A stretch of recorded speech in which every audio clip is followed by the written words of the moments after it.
કોણ છે? મમ્મી કીધું મને ખબર નહીં. છોકરો બોલે મમ્મી પાપા પર ધ્યાન આપ, પાપા પર.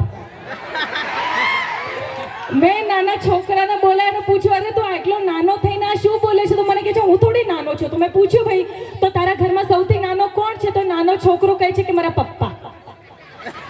મેં કીધું એ કેવી રીતે? કે હજુ સુધી મારી મમ્મી સાથે સૂવે છે. તો તમારા જેવા ઘાયલ દિલો હોય કે સનેડાઓ હોય, આ બધા લોકો તો બહુ એન્જોય કરે છે. પણ મિત્રો, જેમના સાનિધ્યમાં આપણે માતાજીની જયની સાથે ફરીથી આ કાર્યક્રમની શરૂઆત કરીશું. બોલ મારી સિકોતર માતની જય.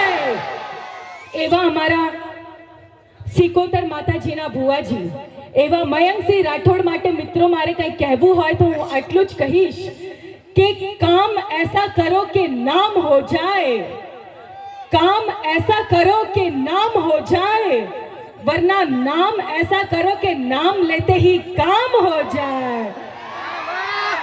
આટલી નાની ઉંમરમાં જેમને મોટું નામ કર્યું છે મિત્રો, અને એમના નામથી આપણા મુંબઈના તમારા ચહિતા કલાકારો તારક મહેતાની ટીમ અહીંયા આવે છે. અને મિત્રો ફક્ત કાર્યક્રમમાં નહીં, એ માતાજીને માને છે અને એમને આ પરચો પણ જોયો છે અમારા ભુવાજીનો, તો એટલા માટે જ અહીંયા આવે છે. તો એવા અમારા મયંકસિંહ રાઠોડ માટે એકવાર જોરદાર તાળીઓ થઈ જાય ભુવાજી માટે.